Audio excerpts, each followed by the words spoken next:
Welcome. Today I'm going to show you how to roll a henna cone. I start by prepping a lot of cellophane sheets. As you can see, I get them on a roll and I cut them into rectangular pieces. They make a cone about this size and gives you a nice clean tip. I'm going to show you how I tape them as well as how I shape them. Let me know if you have any further questions in the comments. I'd like to make quite a few in advance. It will take a bit of practice to get it just right, and it will take some time to figure out what shape and size you even like your cones. So take your time and be patient with yourself. Make sure you start with a clean surface. You want to make sure there's no dust or cat hair or any other kind of dirt because the cellophane has a bit of a static cling to it. I usually keep mine in this box with a lid, and this keeps the dust and cat hair away because my cats are very persistent about being in my art space. Again, I recommend that you prep a few once you get the hang of it. It does take a little bit of time to roll cones, so if you're in the midst of projects or if you are prepping for a henna festival event or a bridal client or anybody else where you're going to use several cones, it's just easier if you go ahead and make them in advance, and that way you don't have to stop and roll them every time. There are two different ways to tape. As you can see, this cone is untaped, and I would use this for henna if I left it this way. But usually I tape this whole seam all the way up, especially for the paint cones.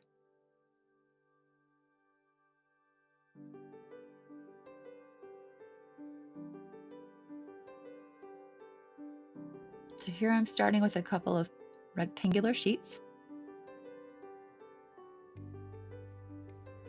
Make sure you have some good tape.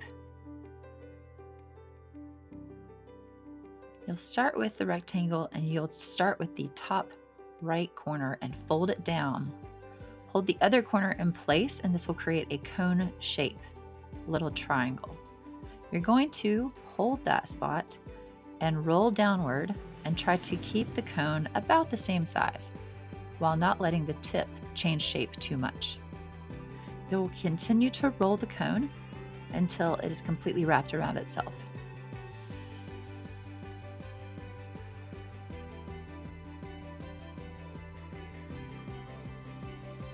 Using a small piece of tape, catch the tip and wrap it all the way around smoothly, pressing it down with your fingers.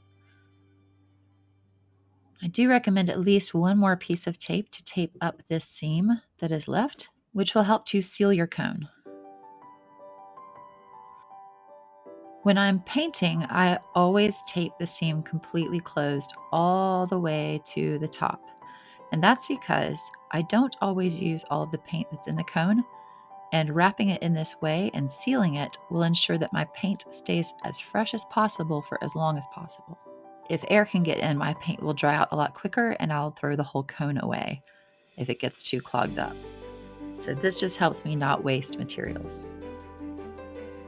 But for henna, you tend to go through those cones much faster, and the pressure is a little bit less, I think. So you can tape the tip and seal it closed at the end after you've filled it, which I'll show you in a separate video, and you don't really need to tape the rest of the seam. You don't have to tape it all the way closed.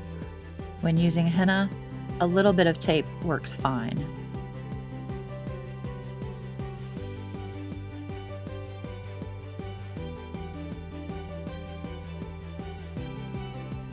I'm going to show you how to use a straight pen real quick to make sure that your henna cone stays nice and open at the tip so that you get a nice flow out of your paste or paint. You'll start the same way as the last cone, but keep the tip a little bit loose. Keep it pointed still, but it doesn't need to be rolled entirely shut. Here you can shape the cone by unwrapping the edge to make it wider or wrapping it tighter to make it more like a pencil shape. I like mine somewhere in between these two extremes, but some people like their cones short and fat, and some people like them really thin. You'll stick the straight pin into the tip and then roll the cone a little bit tighter to hold the pin in. Use that small piece of tape at the tip again, and just make sure you lay down a nice smooth line.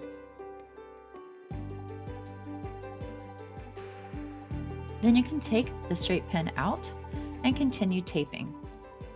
Often artists will actually leave the straight pin in or put it back in after they have filled their cones with henna, and this keeps it closed.